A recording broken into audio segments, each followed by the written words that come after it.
തിരുവനന്തപുരത്തും മുംബൈയിലും ബി.ജെ.പി. നേടിയ വിജയം തങ്ങളിൽ ഇപ്പോഴും യുവാക്കൾ വിശ്വാസം അർപ്പിക്കുന്നു, ജൻസികൾ വിശ്വാസം അർപ്പിക്കുന്നു എന്നുള്ളതാണ് നരേന്ദ്രമോദി സൂചിപ്പിച്ചത്.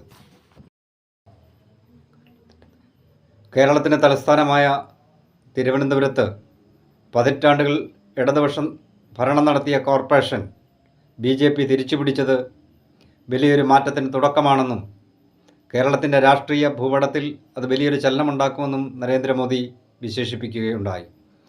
ഇപ്പോഴും ബി.ജെ.പി. ഉയർത്തുന്ന വികസന മോഡലിന് ജൻസിയുടെ പിന്തുണ ഉണ്ട് എന്നുള്ളതാണ്, യുവാക്കളുടെ പിന്തുണയുണ്ട് എന്നുള്ളതാണ് മുംബൈയിലും തിരുവനന്തപുരത്തും നടന്ന തിരഞ്ഞെടുപ്പിൽ ബി.ജെ.പിക്കുണ്ടായ മുന്നേറ്റമെന്നുള്ളതാണ് നരേന്ദ്രമോദി വിശേഷിപ്പിച്ചത്.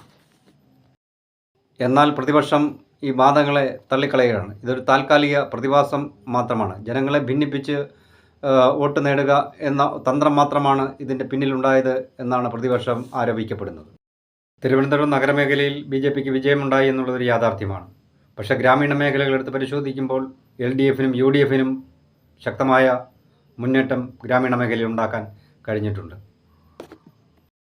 2026 നിയമസഭാ തെരഞ്ഞെടുപ്പുകൾ ഈ വിജയം ബി.ജെ.പിക്ക് കരുത്ത് പകരുമെന്നുള്ളതൊരു യാഥാർത്ഥ്യമാണ്.